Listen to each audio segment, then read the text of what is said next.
Choose one. Choose one. Hey, bring it back. Bring it back. What's up, guys? How's it going? Let me just wait and give a couple minutes for some people to jump in here and get some of these comments going. Let me get this chat open, and then we'll be ready to rock and roll here. I hope everybody's having a good day. Good morning, good middle of the week. I am Michelle Taylor Willis, if you did not know. Oh, I thought I did.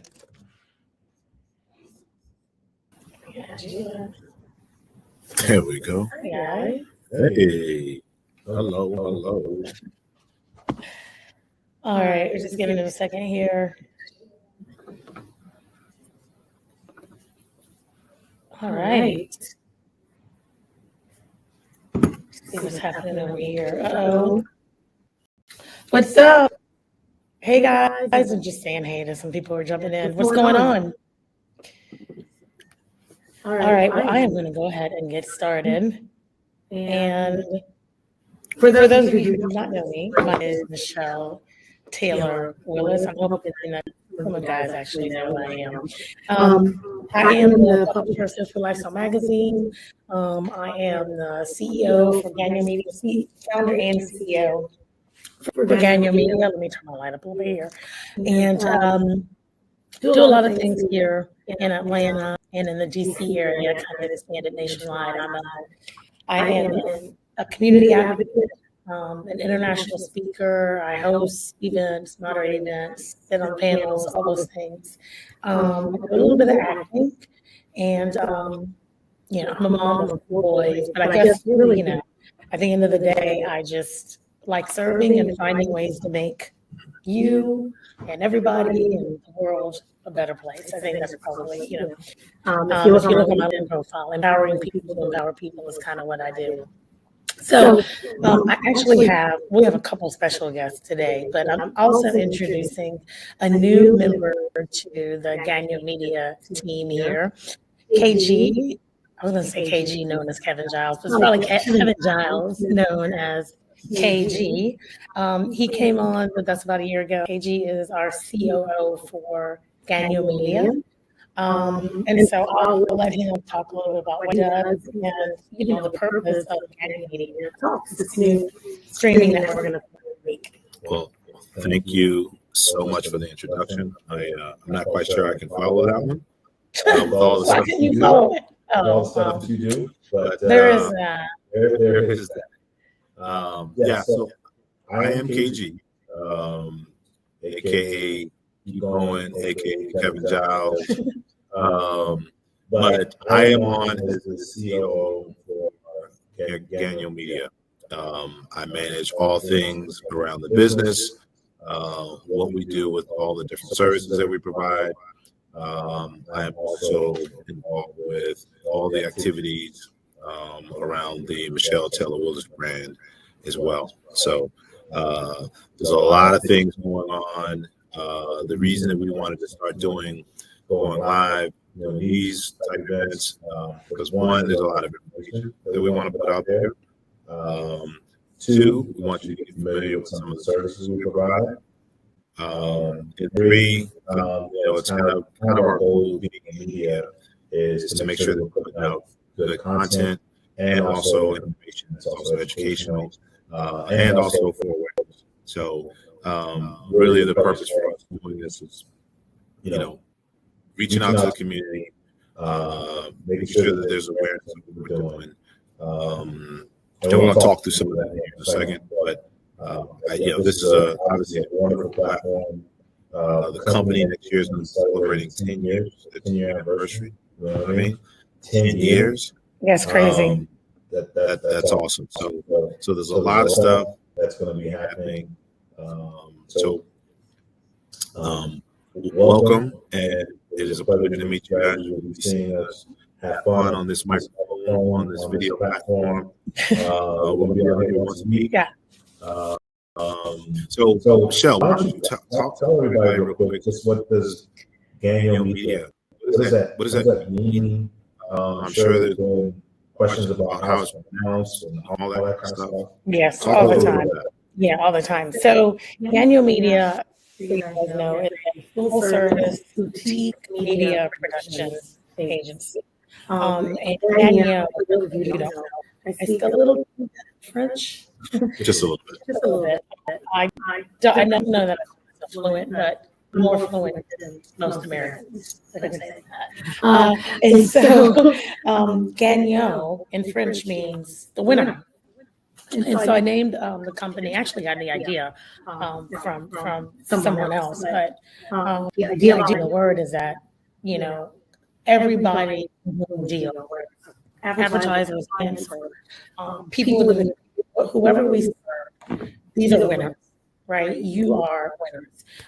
Certainly, I'm a winner. I know I'm a winner. So it's certainly apropos to attach that to anything that we touch, but really it's about you. I mean, your businesses are winning businesses. You are winning brands. And so we want a constant reminder for with whomever I interact or whoever, I engage.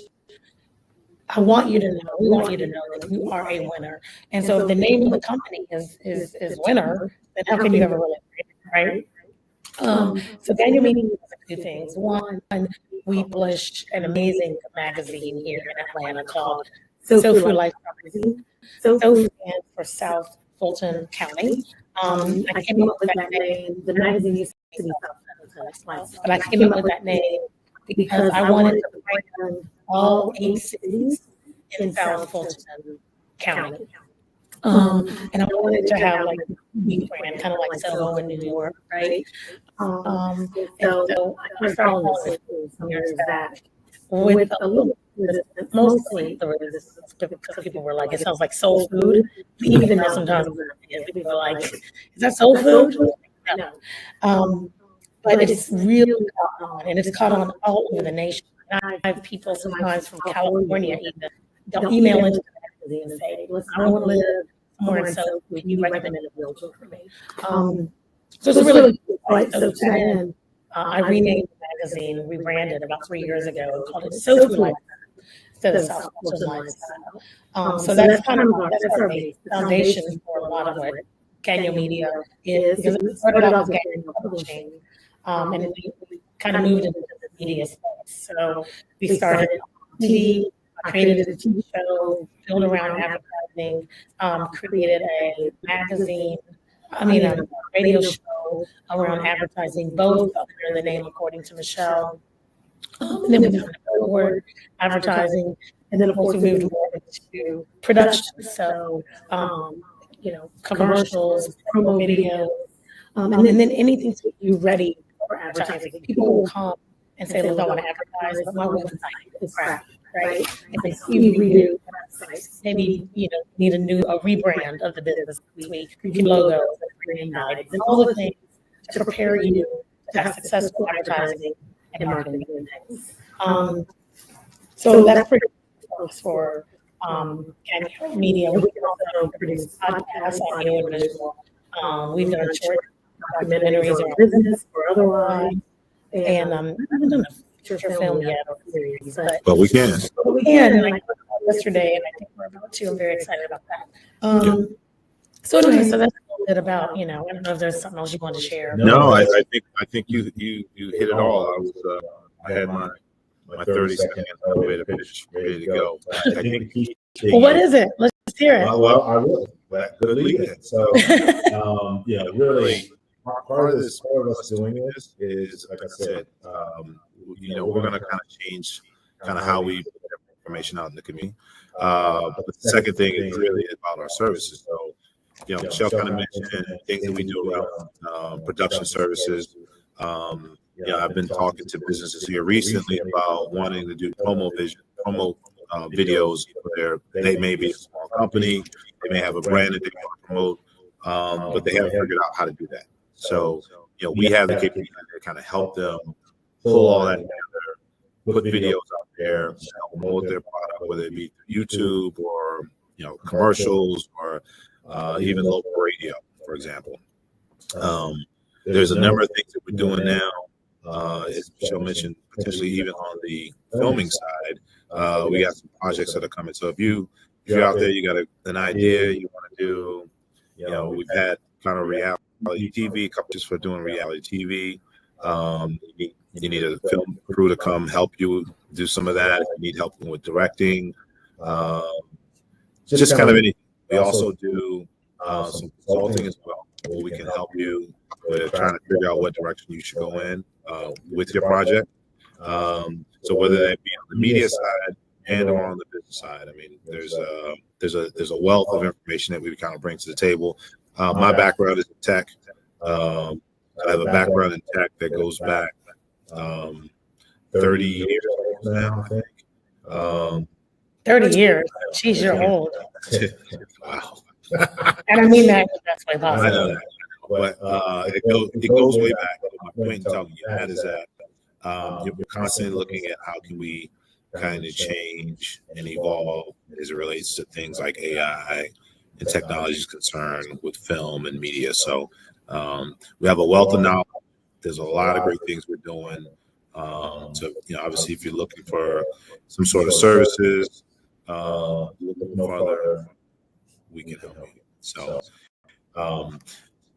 I think that's all we want to talk about, to just kind of give you guys a good understanding of what we do as a business. I want to do a quick reminder.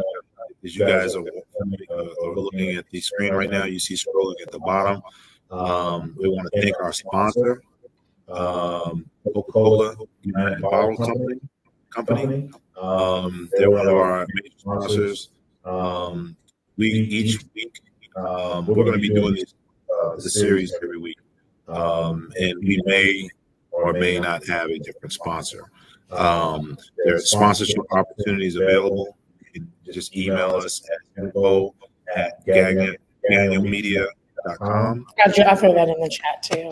If you're interested in being a sponsor, like I said, right now, in the future, we will probably have some slots for our sponsors to come on and talk. But we're kind of evolving this program as the days go on. So Minute by minute. So stay tuned on that. And you know what? Let me just say too. This is why it's great to have a partner. I mean, I started this campaign with a business partner almost 10 years ago, and then I basically kind of bought him out of it, and then moved into this whole production space, and as from a leadership and ownership, because it's really just been me for the last, I don't know, 7 years. And, and it gets tough a lot of times having to make the major decisions by yourself. And so I knew, kind of felt like this is the kind of a learning for business owners, especially if you're getting started or season or whatever, or if you're thinking about bringing somebody else into your business. At some point, outside of kind of the informal board and mentors that I have, it's nice to have somebody else that is smarter in spaces where you aren't, to help you make really good decisions. I do about 3 things really well, and after that, I'm just a bust. And so it's just nice to be able to have somebody else that can supplement a lot of the things that you do. So I'm really glad that you're here, and I say that because this was your idea, right? I mean, for those of you who have followed me for a while, I had a radio show and a TV show, and I'm looking at getting back to radio, or looking at the 6th season recording the show. But, basically, I have been interviewing with any of this for the last year. And, we're looking at growing the magazine at the company. It was Katie's. I said, let's get you back in front of the camera. Let's get something weekly going. Let's show people what we're doing and get opportunities and interview cool people. Just kind of jump back into this. And I was like, I don't know why I never thought about it. Probably because it's extra, but again, I've got somebody down here that can share the workload with me, and the money too. And the money. But it's all worth it. So thank you. This is a great idea. You're welcome. And it's good to have you back on camera. Really? How do I look? What do you guys think? Just throw something in the comments. How about that? Do you like the red look? Did you You didn't bring. We don't. Oh, you didn't grab a copy. Of the magazine? Yeah. So. Oh, no, I can grab one. Go get one. Yeah. You Go grab a. Aren't you gonna do like for events or something? Yeah. Well, we're going to do kind of. Wanted to talk about some events coming up. So. I'll wait. I hope through this process we kind of explained everything, so you guys have a better idea of what we do as a company. There's a lot of different facets of it, but we're continuing to grow and we're continuing to grow quickly. So I just wanted to. Copies in, November or October copies in your bag. Oh, okay. Well, here's a copy of the. This was our magazine. Let's see here if I can get this in the camera correctly. Here, let me you. And okay, now you can pull actually back a little bit. Hold over. Here's the magazine. This is actually a boutique down here in Atlanta, and the boutique actually we highlighted. It's owned by Bow Wow. Bow Wow's mom, Teresa Caldwell. We did a whole spread in the magazine about her boutique, about her. It was a really good piece of work. But anyway, any event, I brought the magazine just because, obviously we're constantly looking for people who are interested in growing in the Atlanta market. We'd like to see, this. I forgot to tell you, this magazine gets direct distributed to about 9,000 households every month. So there's a very large population that's seeing this magazine. So if your business is interested in getting some traction, please reach out to us. And if you have somebody, even if you're not, let me also point this out, even if you're not in Atlanta and your business is trying to grow in whatever geographical area you are in across the country, reach out to us and let us know. We can still assist. There's a lot of things we can do just outside of what we have here in the Atlanta area with our magazine. We can help you in other places as well. So, all right. So let's go to the events. Talk about some of the things that's coming up. Yeah. So we have some cool things. You're in Atlanta.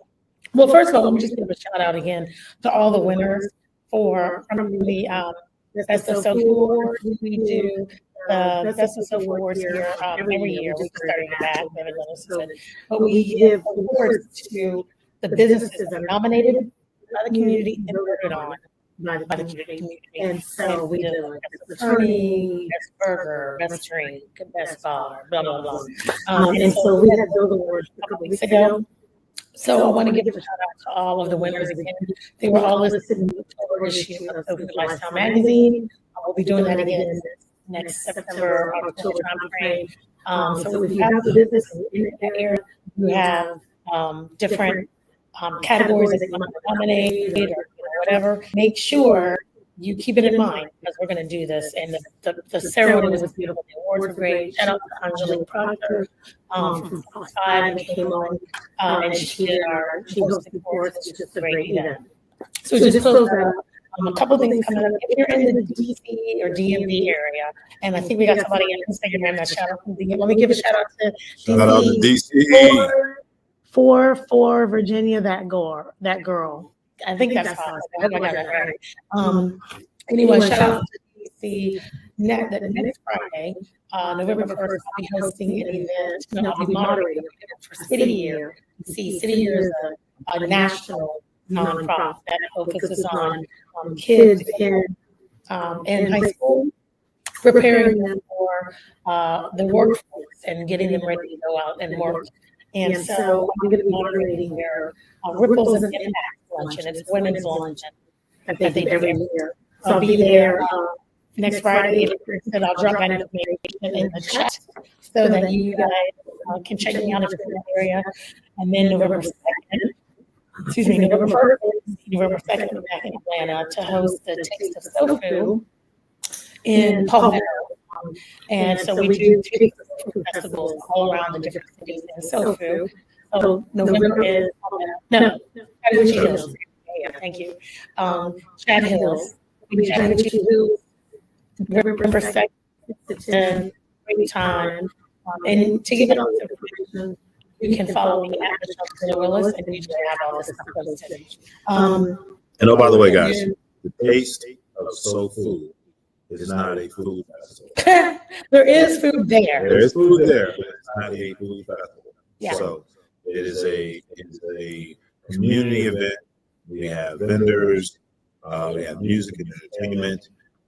We've had Howard Hewitt perform at one. We've had the Daz Band, and we've had Marcus Johnson.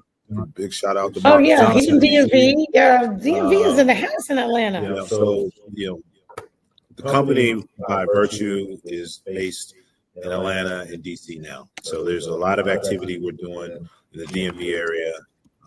Conversely, the Atlanta Metro as well, just to note. So, but I wanted to bring out the taste piece because you hear taste and you think it's a food festival. Yeah. It's not a food festival. It's a taste of the city, taste of art, taste of culture, taste of food, Taste of taste of businesses. businesses, all the amazing things that are happening in that area. So yeah. And then so November 16th, if you're here in Atlanta, I'll be hosting the Food Legends Ball, where we induct famous people that have been either born or bred or who have impacted the community heavily in any of those agencies in South Fulton County. So that's November 16th. For tickets or sponsorship information, I'll make sure I drop that in the chat for you guys as well. I think that's it. Kind of coming up. Well, every week we'll kind of get these up. Hopefully, we'll have something else to add on here by next week. By next week, Yeah. for sure. Yeah. For sure. So real quickly, we're going to just kind of jump in before our special guest comes on. Let's just talk about some stuff that's going on in the news. Oh gosh. So There's tons of stuff going on in the news. I think that this goes without saying. We're not going to get into a whole lot of politics, but please go out and vote. Please. I voted yesterday. I was very happy. Yeah, good for you. Good for you. Please go exercise your right to vote. It is so important. I can't say that enough. You see all the shenanigans going on TV. I'm not even going to get into it. Well, speaking of which, I just want the political ads to stop. Well, I mean, I'm so over. Am I the only one over the political ads? Seriously. And guys, this is interactive. So definitely, I can't tell you we'll get to all the comments. But if you throw something in the comment, just like we gave a shout out to for Virginia, that girl, VA girl. Again, I guess that's right. When we see it, definitely, we got somebody from Charlotte here. Charlotte's in the house. What's up, Andre Mason? Greg, what's up? What's up? But I can't remember where. Oh yeah, the political ads. Political ads. I mean, it's not going to stop. And I think depending on geographically where you're located, Georgia is a big state. Yeah, it's not as bad in DC. Yeah, it's not going to be as bad as DC because the DC area is generally very Democratic leanings, so to speak, and they don't need to convince people like you do here in Georgia. So I really need the metro Atlanta area. It's like the majority of the population is here. So you guys are going to make or break this election. We need votes, and people need to exercise their right to do it. There are people who died for our ability to be able to vote. So we got to push it as hard as we can. So whatever makes those effing ads stop. I hear you. They're not going to stop. I'm sick of all of them. Hey, did you guys see on the news today that the airlines? And I'm a big offender of this. He is a huge offender. The airlines, I think it's Americans they've already started testing this technology to basically challenge your boarding zone. So like, say if you get, you're in group 5 or 6, and you go up when they call group 1. Today, you can swipe and go right on the plane. No big deal, right? The purpose that you get in the boarding group is that you'll have to put some rules in place. And they can get on. They can board the plane. It's for people with status. It is. For people with status, and I'm not. Listen, I'm speaking for a friend, and I mean, this is the if I am in zone 2, and somebody from zone 39 decides to come up with it. I mean, like, seriously, it's cheating. It is.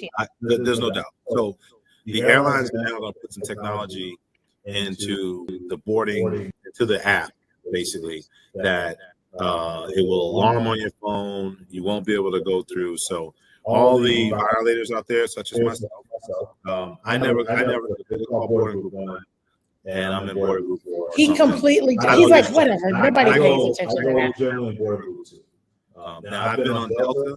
And Delta is challenged. Delta doesn't play. They do not play. So they already have something in place, but the other ones are going to it. So I don't know if you've seen that, but I'm not really happy about it. But whatever, it is what it is. It needs to happen for people like you. You're the defender, like you're just a rule breaker, and you don't care. People like me who like to follow the rules. You know what I mean? By the way, look. Apparently, I'm not the only person that's over it. 44B, that girl. She says, "Thanks for mentioning everyone to vote. This is an important decision." Winston Wilson, what's up, Winston? He says, "I'm over it too."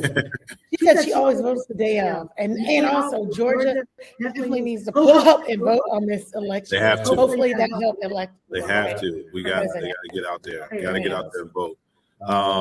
Yeah, like the whole Elon. You see, Elon's giving out like $1 million a day to people who are registering with getting his registration. Isn't that illegal? I mean, I don't know the rules like that, but I just feel like it's got to be illegal. But just like everything else that's happening over there, it's going crazy. Hey, by the way, there's I don't know if you guys seen this movie. You guys have heard of Anna Kendrick? She's an actress. She just directed her first movie. It's called Woman of the Hour on Netflix. Go check it out. It's a little disturbing. Based on a true story. It's a lot disturbing. It's based on a true story, but I mean, she did a phenomenal job putting this movie together. There's new episodes of the Lincoln Lawyer on TV right now. I don't know how much you guys watch any of these series. Yeah, I like Lincoln Lawyer too. But definitely go check that out. So. Anyway, I can go on and on. Yeah, I got one thing too while we wait for. Do you want to ping our guests? It looks like they were in and now they're gone. Just want to make sure they're ready. Just one thing, if you're in Georgia, right now we are about to make history because it is not raining in October. October will be the first month. Like this will be in the history of Georgia. In the history of Georgia. And it has not rained. Not just never rained in October, but never rained ever the entire month of October. And I just think that that's kind of cool. I was sick of the rain. And this is before. It's been raining a lot in Georgia. This is before Ellen. It's a Hurricane Ellen. Ellen is actually first name. And everyone's saying Hurricane. This is incorrect. It's actually Hurricane Ellen. But don't get me started on my Francais. Anyway, it rained all the time. You know, it was like every time I talk to you on the phone, you're like, it's raining again. So it hasn't rained. Yeah, I think honestly, you guys aren't. It's not. I mean, I know you're not supposed to use the words Hotlanta, but like it is. Please don't. I didn't. You're not allowed. I didn't. But my point is, we're kicking you off the company. It's not. I mean, it's not hot. It's not as hot as it used to be down here. I'll just put it that way. Yes, it is. No, not like it used to be. Not like it used to be. And our guest is he said, "Give me a second." He's in a car. He's gonna jump back on. Okay, he's on now. Oh, he is? Yep. Oh, okay. All right, you want to go ahead and introduce him? You know, I think we just put it out, so it's probably a surprise to still some people, but yeah. All right, so I'm gonna put this out. This is my man. my man. So look, this is our next guest, the celebrated menswear designer known for his luxury fashion brand, the Miguel Wilson collection. Born in Washington, D.C. Big up. Wilson was inspired by his grandfather, played a significant role in shaping and his appreciation for well-tailored clothing. Miguel is a graduate of Atlanta University. He has an MBA from Campbell University. He's also served as second lieutenant in U.S. Army Reserve. Big up. Thank you for your service, my man. Yes. His journey in fashion began when he became a partner at John Michael Collier's in Greensboro, North Carolina. In 2011, Miguel decided to go into business for himself, creating custom suits and wedding attire for men and women, by the way. I'll add. His brand has since evolved into a luxury lifestyle label for impeccable fit and creative designs. Wilson also his attire has been worn by a number of celebrities across the board. Bryant, Packer. He's got, whether it's businessman or he be a garbage man, and he dresses everybody up. He dresses garbage men too? He makes everybody look phenomenal. Dang, that's dope. He's got a store located at the Plaza here in Atlanta, and he also has a store located in National Harbor in the DC area. And Miami. And Miami. He's really nationwide. He is the man. He also, which is okay. How awesome is he? I mean, how long is this guy's bio? I'm not sure. So he also puts on the Atlanta Fashion and Polo Classic, which supports the Ride to Olympics Foundation. It's a nonprofit organization founded by Miguel, which aims to bring awareness and opportunities to inner city youth through equestrian sports and fashion. And we just attended the 7th annual Fashion and Polo Classic, and I'm telling you, it's pretty awesome. It was incredible. It was dope. So, it was dope. with no further ado, we're gonna bring on my man, Miguel Wilson. Hey! Hey guys, hey Michelle, hey Kim, how y'all doing?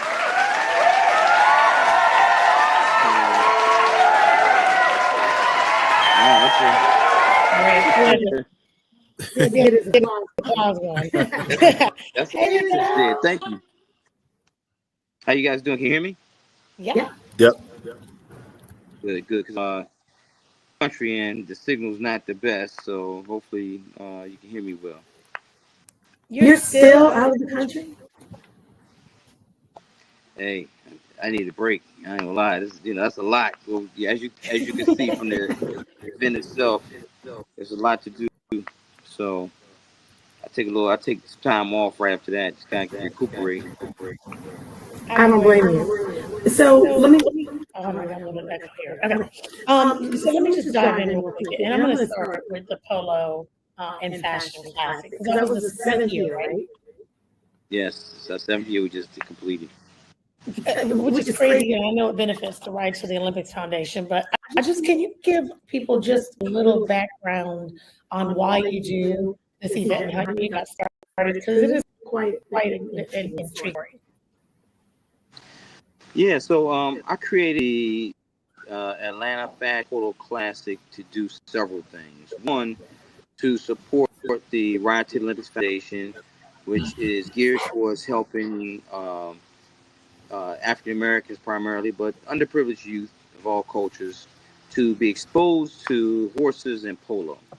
And it comes from my background, growing up in DC, having the opportunity to be exposed to horses changed my life, enabling me to experience a lot of new and different things and many of the kids in my neighborhood would ever be able to experience.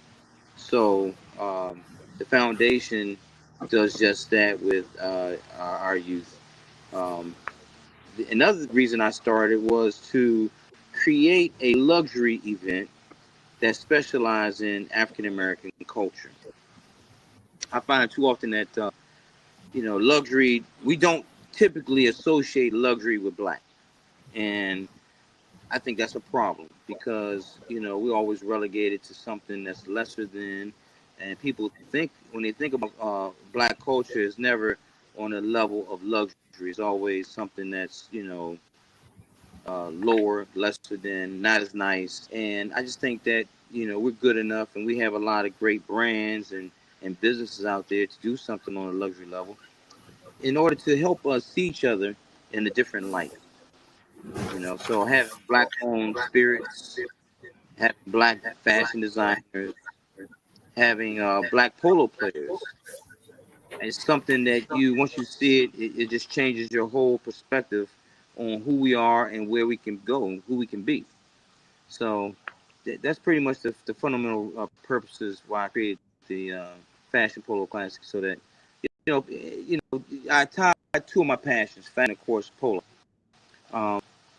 Typically at a polo event, it's celebrating white culture, and we don't always feel as comfortable and as welcomed in certain environments. So here is a place you can come and ask questions and not feel like you know, aren't smart or don't feel bad about not knowing something. But this is a place where uh, you can experience it freely and ask questions freely and have a good time without being, feeling like you're being judged or looked down upon. Awesome. Yeah. And again, I've been there the last couple of years. Um, and this year it's great everywhere. But I'm telling you, people are dressed to the T. I mean, people were asking me like what the attire is.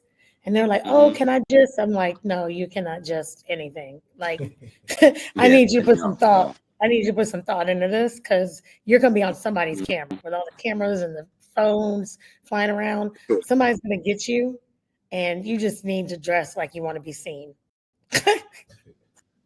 Right. Well, the whole weekend, it's turned into a weekend now. So Friday night we did the black tie celebrity fight night, and where it was a black tie formal occasion. All gentlemen had to wear white dinner jackets, ladies wore black gowns, and that was just an amazing event in itself.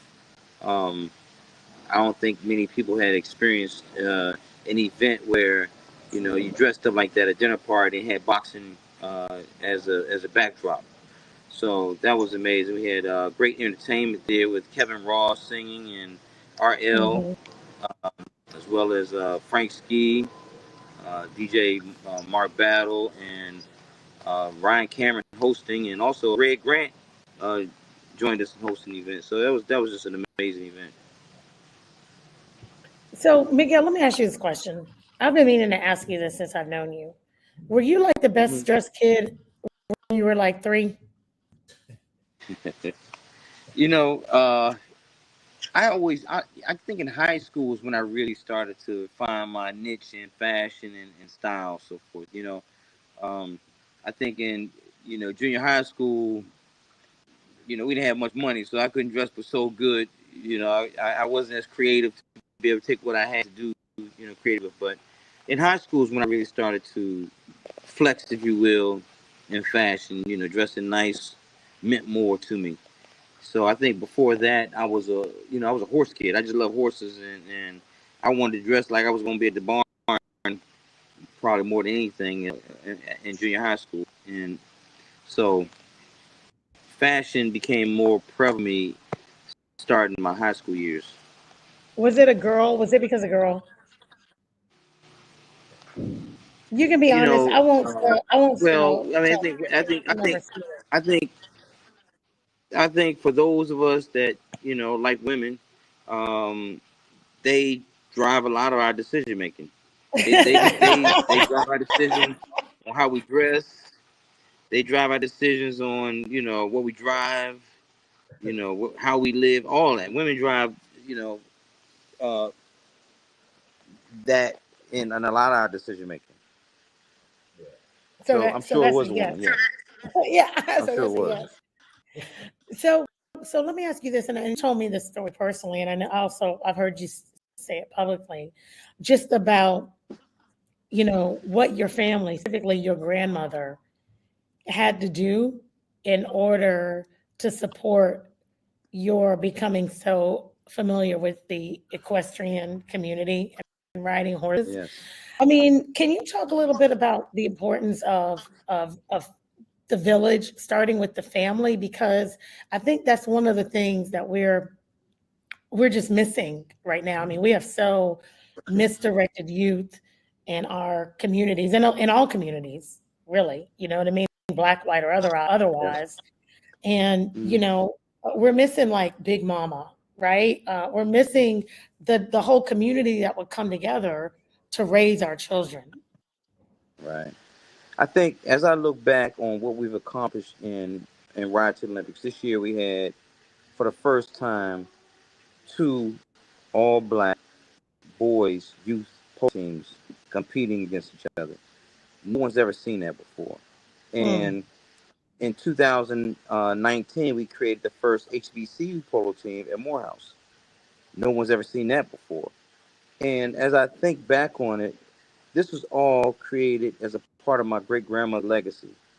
she saw in me uh, potential. She wanted me to uh, enjoy the things I love. I had a passion for horses. I went to a camp, fell in love with horses, and she just fed that passion. She just enabled me to experience it at a variety of levels. Now, when she passed away, I found out she only made $11,000 a year, and That's that made it even more crazy. special because I understood the Yeah. sacrifice she put that to happen.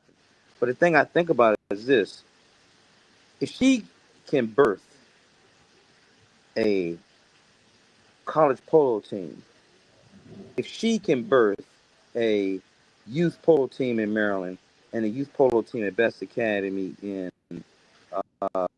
Atlanta, Georgia, from $11,000 a year salary, what more can we all do to birth Mm. great things in our future? And I think it's not all. Sometimes we don't get to see the end result of the things we create, but making investments into our kids is something that can, you just never know where that seed will be replanted and replanted and replanted and grown into, a whole forest, you know. So I don't take lightly what she did, and I'm just amazed as I think back on just her taking that level of interest in me, taking me to all those little horse shows, paying for me to have riding boots, paying for me to take riding lessons, and the sacrifices she made to do that. We have so much more to offer considering the investments our ancestors have made into us, even the ability to vote, even our ability to do things we take for granted every day. I don't look lightly on any of that. And I just think, we owe it to Mm. those that have come before us. I remember I do clothes for the governor of Maryland, the only black governor in the United States, Wes Moore. When he, in his inauguration to the slave docks, okay, where our slaves, our ancestors were delivered to this country as slaves, and he marched from those docks to the state capitol, which was also built by the slaves. He Mm. didn't take lightly the price and the cost that had been paid for us to be able to do and experience. For him to become governor, he stands on the shoulders of so many that never even made it over. So I just like to see more of our young people have a greater appreciation for the costs and prices and paid. And I'll say this even because we're in a political state right now. For those who are considering voting for Trump, I would ask you to consider what an insult that is to those that enable you to even vote. What a slap in the face it is to those that enabled you to have the opportunities you have in life today. I think we owe it to those that came before us to do the simplistic things. I'm sorry. 2 o'clock, sir. Okay, okay. Not now. Sorry, I appreciate it. I'm sorry. I'm Was that was cooking some that was golf. that was that Jeeves asking you what time you'd like your lunch, sir? That was him asking him, "Sir, are you going out to play golf at 2 o'clock?" No, yeah, because We don't have the real like I caddy said a ready little to come. earlier. The Royal Yeah, Caddy. in fact. Yeah, but so it's a sacrifice that so many have made. So I look at everything that I've been able to accomplish, you know, only through God's goodness and grace and mercy. For those that paid their way, that aren't even able to see the end result of their sacrifices. So I just stand in humility and appreciation that God has Yeah, allowed me to take what's been given and do more with it. yeah. Yeah. So, But but yeah, yeah, also also talk to us a little bit about kind of the genesis behind the Ride to the Olympics Foundation that you created. repeat the question, please. Can you hear me? Yeah, repeat the He question. said, repeat the question. No, I said what? Can you hear me? Okay, now. Yeah, I can. All right. No, I was saying, what was the genesis behind the Ride to the Olympics Foundation? What made you start it? I'll tell you what really made me start it. And I don't really tell this part of the story a lot of times, but in 2011, I had filed bankruptcy, and I lost everything through that process. I made a lot of bad business decisions and had to start all over. At the same time, my son, little Miguel, really got into horses as well, and he was riding a lot, and he really wanted to ride at a higher level. And I remember taking him to, at the time, I filed bankruptcy. I didn't have any money, and I didn't have the ability to support his dream and vision of doing that.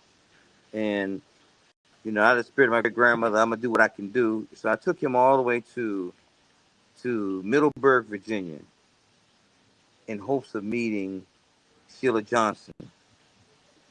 And we sat in that lobby for hours trying to get her to just come out and meet with us. We didn't know what the situation was, but that wasn't God's will for us. What it was when we left there, and I felt defeated. I kind of felt like he was.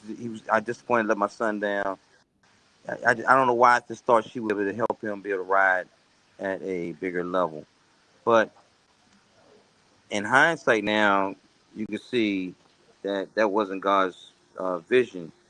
And when we left there and I saw him look so defeated, I told him, I said, listen, I believe there are a lot of grandmothers, like my grandmother, all over this country that would donate $5 a month to see a kid like you live your dream. And I think I believe that if we created an opportunity for other kids to do the same thing, because you're having this problem and you aren't the only one, let's figure out how we can create an opportunity, not just for you, but for other kids to live their dreams doing the same thing. And so that's where in that ride from Middleburg, Virginia, back down to Atlanta, the idea and concept of Ride to the Olympics was birthed.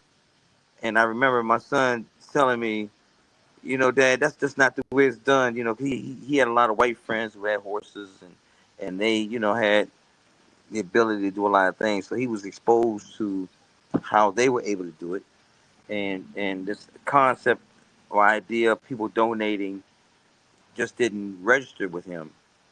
But we started the foundation, and lo and behold, people started donating, and he was like, "Wow!" And next thing you know, we did Fox News did a story on him, and we named it Ride to the Olympics because at the time there was no African American to ever ride on the United States equestrian team. And Wow. actually, that still stands to this day. There's never been an African American to ride on the U.S. Olympic team, and so he had hopes of riding the Olympics at that time, and we just wanted to birth something that gave him an opportunity to ride. But what he quickly did was create a platform for so many other kids. So we started doing these clinics where we got kids from like Boys and Girls Clubs, different organizations, Big Brothers Big Sisters, and we did these clinics at different barns around Atlanta, where we brought kids in and taught them how to groom the horse, and just gave them some basic riding instruction, and just trying to see who gravitated to horses. So that's really how it all started. My son went on and started riding professionally for other trainers around the country, and then he went to college, and by that time he went to college, he was uh, hanging his boots up. He was ready to focus on something else. So he hadn't really ridden much since, and the foundation has continued. And you know, this is definitely a passion of mine to be able to uh, take it to the next level. I got a guy I want to bring in. Come here, Alan. I'm with right now, and this Hey, guy right and here. Miguel, while you do that, I just want to give you some of the comments coming in from Instagram. Someone said not yet an Olympic black rider, but there will be soon. Somebody else said great story, very inspiring. So people are listening to what you're saying. Yes, this is Alan Gray, and Alan, his background is as a Hey, pastor, Alan. and he was at the Polo Classic and everything with us. But he is now the CEO of Ride to the Olympics Foundation, and will be taking the helm to the next level. So I'm really happy to have someone of his caliber, of passion, and for our kids and what we do. And I just know this is going to be. We have a vision and goal to create 20 polo teams in 20 major markets around the country. And right now we have two. So we have one in Atlanta. We have one in Maryland. Our next team is going to be in Washington D.C., my home city. Really, really happy about that. They're coming from the Fontroy Center in Northeast Washington, which started by a gentleman by the name of Anthony Wash, and Anthony was the big sponsor supporter of the Maryland polo team. So this is just God's brought us the right people in the room to help us launch and go to the next level. So I want to introduce y'all to Anthony, my good friend Alan Gray, our new CEO. What's up, Alan? Yay. Oh, wait, hold on. Let me give you some applause. Wait a minute. Don't move. Wait, just give me a second. I just got to figure this out. Hold on. 2 seconds. I promise. It's right there. Here you go. Yeah. Yeah. Appreciate Well it. Okay, that's deserved. enough. That's awesome. Yeah. So Yeah. so that's our future right there. I'm really happy to we're taking this thing. One thing about having these two teams, and they came on that polo field last Sunday, October the 13th, and that day a dream came true for me, and I think for everyone that saw it, it was just a moment that you just know was very special. It was historic, and to see the journey, we're doing a documentary, because we documented the journey. And one of the moms did a reel, a little reel on her son, showing his first day with the horse, and she kind of created a reel showing along the way from the first day till all the way to Sunday, where he actually rode in the Polo Classic. And literally, when I looked at it and I saw it simultaneous with Alan and a few other friends, we all had tears in our eyes when it finished. It's such an amazing thing to see these kids, and the kid, his name's Quinn. When I first approached Best Academy about the idea of starting a polo team there, he said, "I got one kid in mind right now that I want to be on this team," and he brought Quinn in, and Quinn walked in. He said, "Man, Quinn's been having some trouble, behaviorally at the school, and I think this might be something to help him." And to see him fearful of this horse, he was so in the first initial part of the video, it shows him scared of trying to walk the horse. Even he was excited, but he was also fearful, and that right there was the exact same emotion I had my very first day around horses. I was excited. I wanted to, but I was also scared and fearful. But it was just an amazing moment. And to see him, I see myself when I was a kid. And then to go on, to get on that horse, and then to be playing polo aggressively and trying to win, is just an amazing transition. And to see the excitement these kids have when they just light up and get around the horses and stuff, it all comes full circle. This is why we do it. It's life changing. It's think for someone to have a conversation with them, and for them to say, I'm a polo player.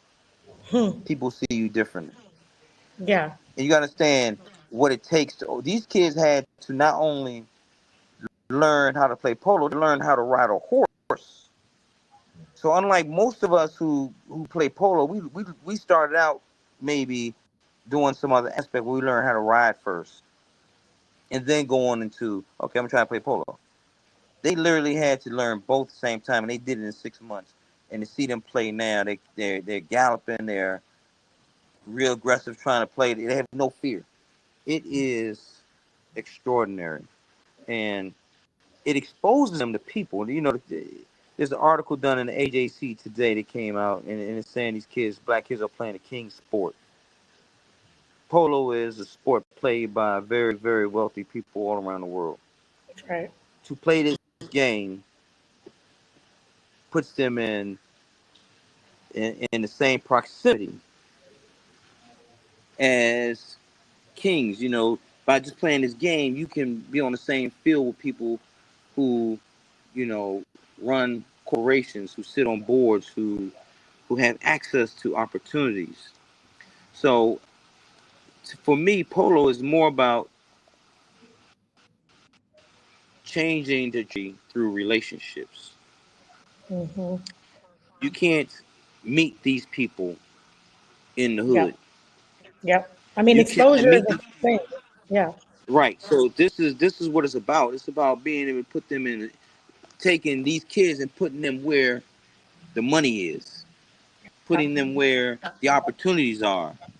You know, putting them where decisions are made. You know, so that to me is just as huge of a opportunity as it is just, you know, even being able to occupy their time in a different way.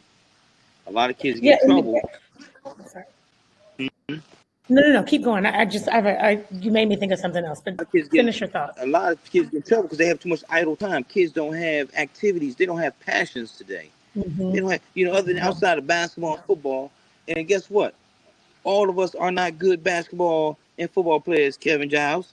Some of us could be Yeah, Kevin professional. sucks at basketball. I mean, I think he had football. He Right, had football down pretty much, but right. basketball. Kevin played pro football, so he was an exceptional football player. But guess what? We have exceptional polo players in the hood, but they will never know their potential, not given the opportunity.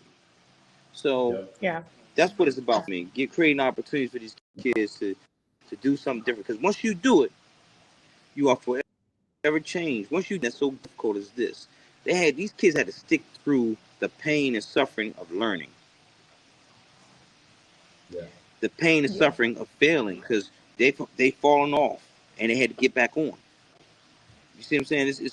It's something powerful in falling off anything in life and getting back on, because the get on part, back on part, is where you learn the most. Yeah, especially a horse. I mean, geez, falling off a horse. That can't be. I mean, Yeah, so especially like, horse. But you yes, overcome stuff especially a when you horse. do Yeah. that. Let me ask. Yeah, What? yeah. I'm sorry. No, I was just going to ask. A comment came in, and you hit on this too at the top of your last statement. Pulp Fiction says spending time with horses aids in mental health as well. And you mentioned that one student was having some challenges, right? The parents were saying like they're having some behavioral challenges. I just want you to touch on that too. Just, a lot of these kids are in not the best living situations, maybe one parent in the house, one parent not, or they're being raised by other family members, and they may have some challenges, emotional challenges, familial challenges. I mean, talk about that piece of this equestrian life as well. So I'm gonna refer back to my personal experience for myself. Growing up in D.C. is a rough area. I mean, getting in fights was a daily situation. Uh, you know, getting robbed was a daily situation. Just having, just very challenging situations going on back home. Leaving there and even riding out to the country, to the farm, I was de-stressing. The further out I got and the more of the green grass I saw, the more of the farm animals I saw. Just like it was tranquility for me. I was de-stressing, not knowing what it was. I just knew I felt better the closer I got to that farm. And one thing about leaving the farm and going back home, while I did not like that ride back, I always had next week to look forward to coming back to that farm again. So for these kids, I always tell the trainers I work with, and we have a lot of great people who are equestrians or polo players that help me out, and I always make mention to them that you just don't know what situations and conditions these kids are going back to. So we just got to make the time we have with them as special as possible and give them hope. And what they're saying is, even when they go back home, they can't unsee what they saw with us. Okay, they will carry that emotion, that feeling with them until they come back. So I'll explain to them. We don't know what challenges they have at home, what conditions they're going back to, the living conditions and so forth. But I do know this: exposing them to something different gives them hope of different things for them in their future. So that to me, giving a kid hope is so big, because feeling hopeless is an awful thing to feel. Yeah, absolutely. Well, I know we've had some comments coming in. If you have any questions as we kind of wrap up here, if you have questions for Miguel, feel free to drop it in the chat and we'll make sure we get to them.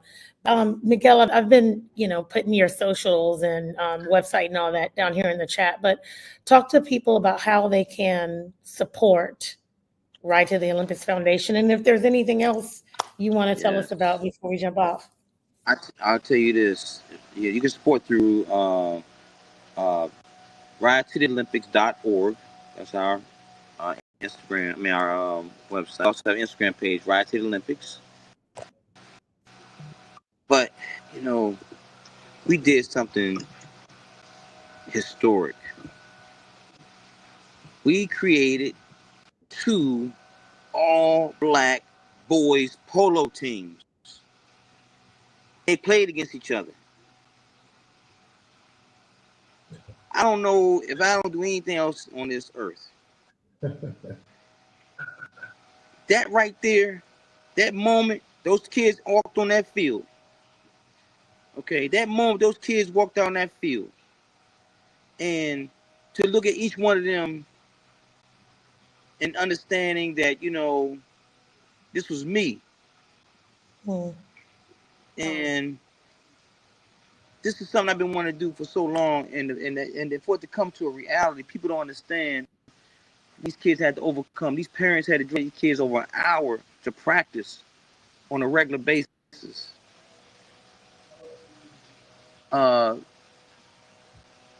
Miss Germaine, a great grandmother to Caleb. When I first started the team, I interviewed her. We interviewed all the parents. And she was so proud of him being on this polo team. And she talked about how he was going to be a champion, and literally, man, I broke down crying because that was my great grandmother. She just loved and believed in me so much that she willing to give me any and everything I wanted to make sure I was able to do the same things that the other kids were able to do, that although we didn't have all the resources they did.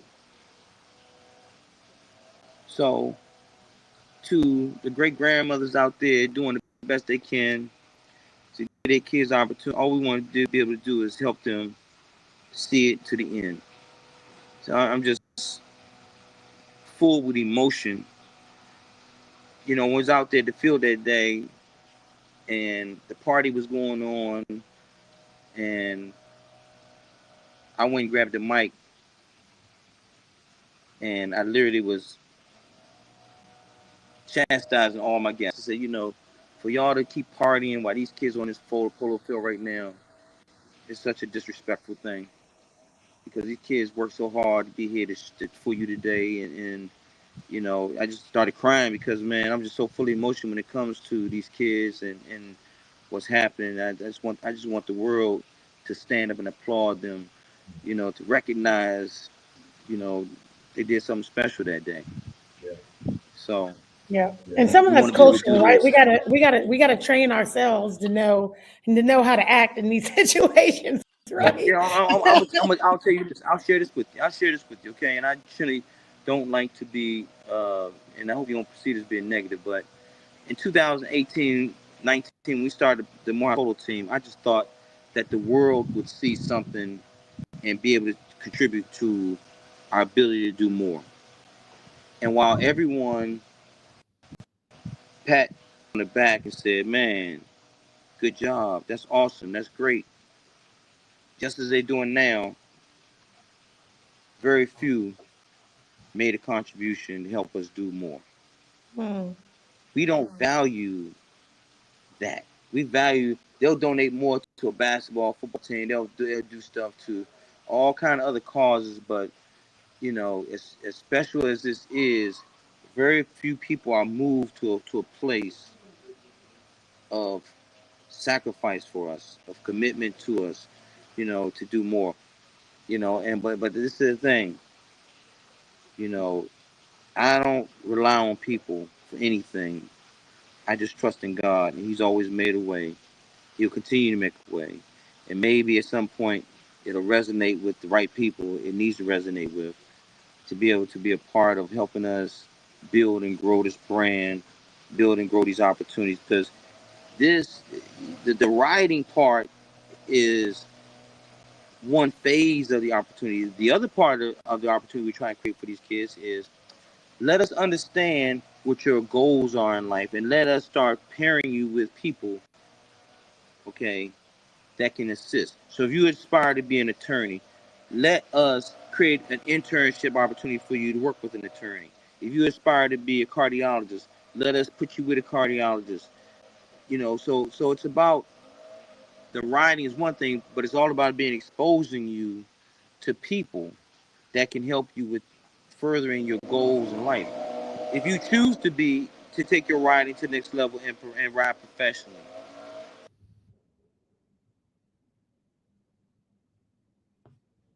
Uh-oh. Maybe his phone rang or something. Miguel? Okay. All right, well, maybe he'll come back, but we actually have, all right, we're gonna, Did I lose there, you? Okay. there you I'm are. back. Yeah. And it's good timing. We gotta kind of up here, Miguel. I feel like we could talk to you forever, but it's interesting, as you mentioned, people not contributing. We had a question come in that asked about sponsorships. Do you guys have any sponsors? Is one question. And then how many teams can utilize the same horses? And then we'll have you answer those, and then we'll go ahead and wrap up because I know it's So 1:11 now. so the vision is that um so in Maryland, for instance, we have a partner at Congressional Polo Club, Seema Sharma and the Sharma family. They can help us with probably three teams there. We can do the DC team, we can do the uh, Prince George's County team, we can start a Montgomery County team there. So depending on the proximity of the uh, the partner, we have to partner with polo clubs to do this. So in Atlanta, we're partnering with the Atlanta Regional Polo Center, and they are our polo partner. Understand this, just a brief understanding of polo. It takes to play a polo match takes about 4 horses per player.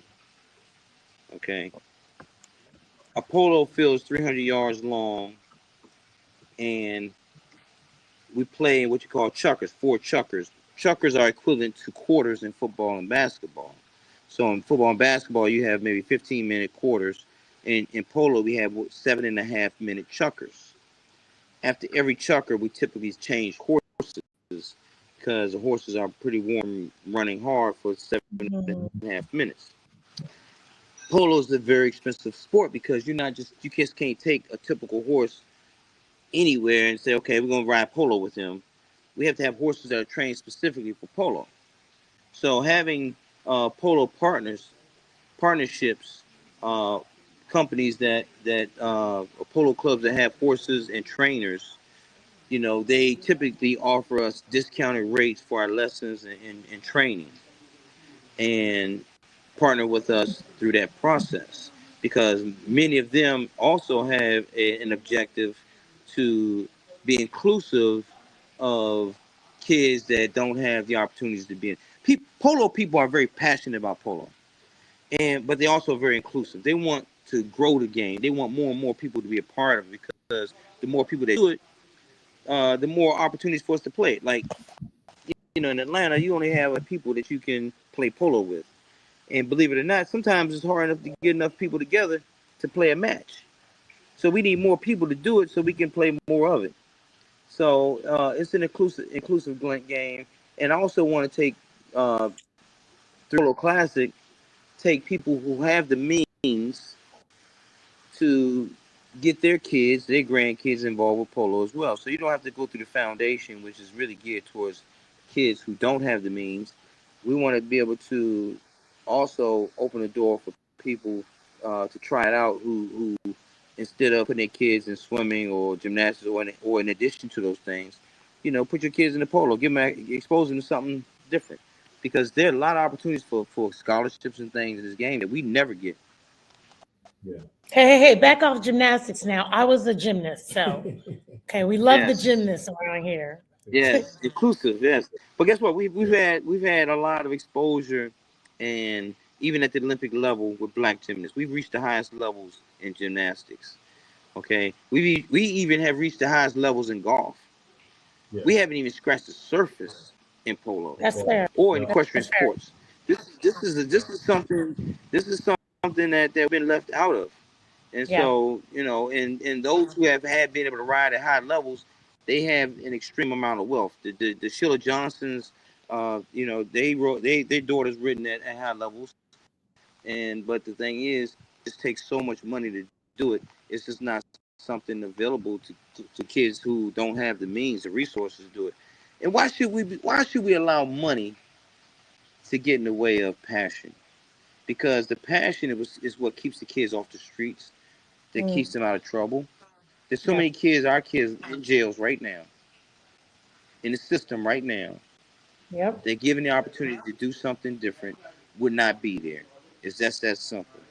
Yep. And I could have been a statistic, and all those hours, all those weekends of being at that barn, cleaning horse manure, and brushing horses, all the stuff I love doing, were hours I wasn't in the streets trying to figure out how to put a few dollars in my pocket the wrong way. Being exposed to, kids are going to be exposed to something. The question is what? And we have to direct that path as to what they are exposed to, because the streets are going to expose them to a lot of the wrong things, Yeah. right? Yep. So Yep. somebody And has to care enough. somebody even just Yeah. commented that they're New York. They said if New York City kids would play more, they play if they had the opportunity. So to your point, Right. it's all about that. So All access. Yeah. so Right. Oh, And we got to start. We got to have to start. That's another thing about Polo Classic I want to touch on before we go to. mhm. Go ahead. Our economic opportunities as black people will be, our future will be defined by how much support we give each other. Period. The government is not going to save us. no. Okay. White people are not going to save us. No one's going to save us but us. And God has given us the resources to do it. Shame on us for not taking advantage of the opportunity. The biggest problem we have in our community are the chains we still remain on our minds to think that we aren't good enough to do business with each other. We have to stop making excuses for not doing business with each other. This is why I serve black-owned spirits. This is why I have black designers. This is why I have black artists and black authors at Polo Classic, showing them in a luxurious way, because we are more than $5 t-shirt businesses. We have to be able to support each other on a higher level. Start going to your spirit stores, your package stores, and request black-owned brands. When you go to the bars and they don't have it, request Greenwood whiskey, request Tea Capri tequila, request St. Royale vodka. 1865 Project cigars. Yes. If we don't do that, we are forever condemned to nothing. If we don't start supporting each other and creating, we got to have events. All of us do these big events. Stop having all just the white brands there. Invite, I have Bentley there, but guess what? I'm creating opportunities for black-owned brands to be seen on the same level as the Bentleys. But we have to take it a step further. Try it and start requesting and requiring people to do business with us. We spend our money everywhere. We can have demand. We can demand that for our dollars to come into your establishment, you have to start carrying our brands. That's And I'm right. not saying, we don't have any like.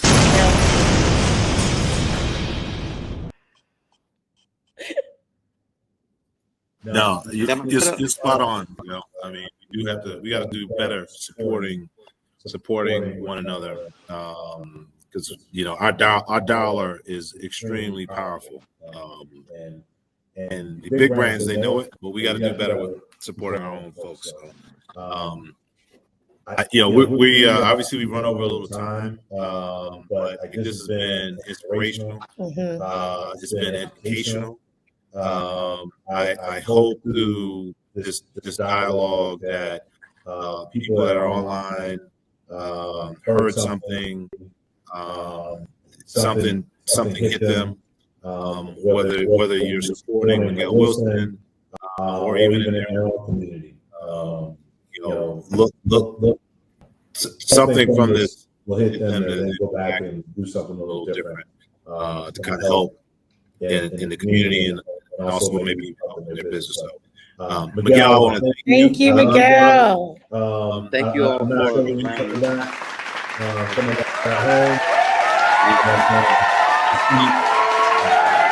I see you out there and I saw you at other things, post something. You got a guy out there handing it to you. Sound like he's scratched off out there doing some things, but you're having a good time, man. I know you put a lot into the Fashion Classic, and I saw it on face when you were on stage right there at the end. Just thank you for all you've been doing. Keep doing what you've been doing. I know this is go back home next year. You got people right here online that will help you. Yes. Whether it be engagement, sponsorship, whatever, speaking. Look, you got some horses right here that you can ride. So I just want you to know that. Jeez, that was quite an analogy, but I had to put it in there.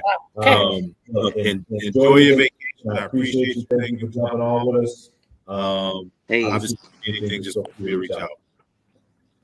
I just want to say that thank you all so much. You all have been amazing for me on so many levels.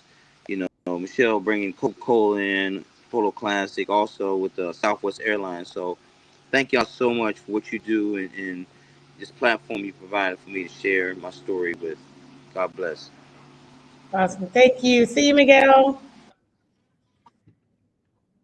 All right, that was awesome. Wow, great. That was a really great verse. Yeah, I mean, we got some engaging comment, guys. We just want to remind you, follow Miguel. Follow Miguel at Miguel Wilson Collection. You can follow at Ride to the Olympics, ridetotheolympics.org if you want to support, learn more about what they're doing. And that's it for us. I know we went a little bit over time today, but when the conversation's good, and you guys are enjoying it, we're enjoying it. It's a beautiful thing about having your own platform. We can do whatever we want to do. That's correct. I mean, you know what I mean? Yeah. So to that end, guys, listen, just a couple of reminders. If you are anywhere in the nation and you need help with advertising, you need help with, video production, websites, whatever it is to make you or your brand bigger, better, or established at all, make sure you reach out to Gagnant Media. It looks like Gagnant Media. We're online. You can follow us at Gagnant Media. If you're in Atlanta or anywhere, and you want to reach that luxury lifestyle client, you need to be in SoFu Lifestyle Magazine.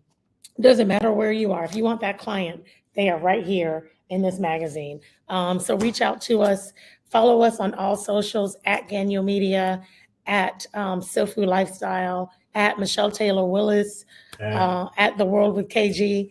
I know it's a lot of apps. We'll put it all in the chat. But just let us know. We are here to help you accomplish whatever it is your legacy is. So thank you, Instagram, Facebook, YouTube, for jumping on. If you have any editorial suggestions, and if you want to be on the show, you want to sponsor a show, let us know. I'd love to see your brand right down here at the bottom. Yep. This show is sponsored by. All right, just remember one thing that Miguel said. It only takes one person. That's all it takes. We sit around and we say we wish we could, we would want to do this. You could do anything. You could donate $1. You could start your own business. You could start your own nonprofit that might change lives. But it really does take one person. You need a lot of execute, but you only need one person to make a difference. And why shouldn't that person be you? It was Miguel. It was his grandmother, right? So we'll leave you with that, and then we'll see you next Wednesday at 12 o'clock on the next Gagnant Media Talks. Bye, guys. See ya.